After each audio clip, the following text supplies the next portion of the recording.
Pwede pa. May red horse pa daw.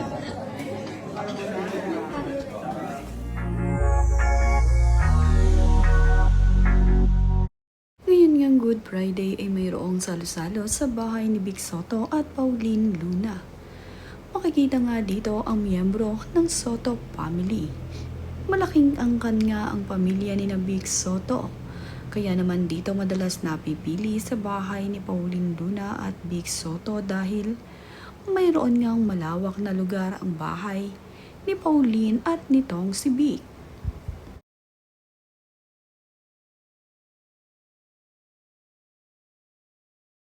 Masayang salo-salo nga para ngayong Biyernes Santo. At makikita nga itong si Shara na kumukuha ng masarap na pagkain at dahil mayroon ngang pa-cater dito sa bahay ni Vic at Pauline. Kitang-kita naman na magkakatabi ang magpipinsan sa lamesa. Ito ngang si Mara at itong si Shara ay magkatabi sa lamesa. Kasama din nila itong si Danica Soto. At ang nakatayo naman sa likuran ay ang asawa ni Danica Soto na si Mark Pingris. Ito namang si Maru Soto ay nakatingin sa kanilang mga kamag-anak na naroroon sa paligid. Kitang-kita nga kung gaano karami ang miyembro ng Soto family ngayong sama-sama sila sa araw ng Biyernes Santo.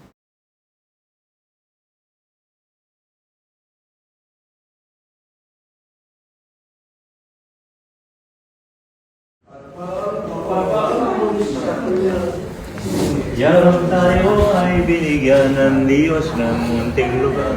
Pinautang pa ng buhay, tanang ating kasalanan, pagsisisihan, ikumpisan. Tayo ay magsamantala, magsisinang.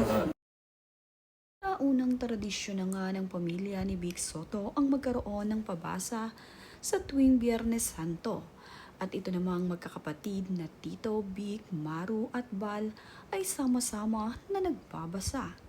Sila nga muna ang in-charge sa pagbabasa at partner-partner naman ang magkakapatid habang ito ay mga bumabasa.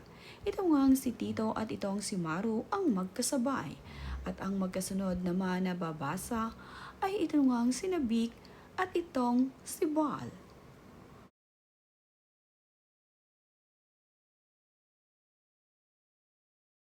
Langang Biyernes Santo ang hindi pinalagpas ang Soto family na hindi magkakaroon ng pabasa.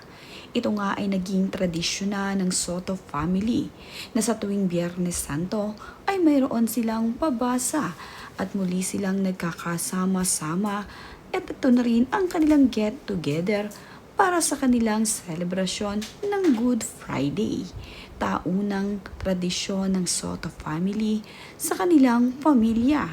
Hindi na nga ito mapuputol hanggang sa kanilang mga kaanak-anakan at apo ay susundin na ang kanilang tradisyon na ito dahil ito na nga ang kanilang nakasanayan sa kanilang mga lola at lolo. Kaya naman ipinagpatuloy ito ng Soto family. Ganito nga sila magsama-sama sa araw ng Biyernes Santo. At makikita itong sina Vic, Maru at Tito Soto ay masaya na nagbabasa. Ganito ang bonding nila sa tuwing Biyernes Santo taon-taon. Ang sama-sama nilang i-celebrate ang Good Friday ng sama-sama.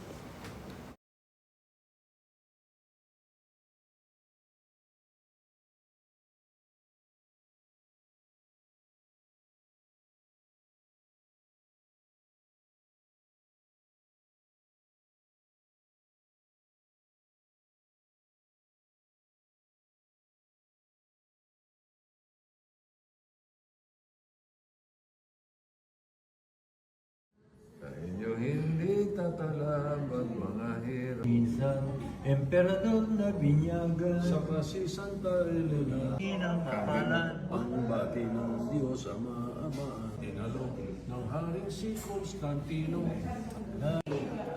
Siyempre ang angin sa Macari.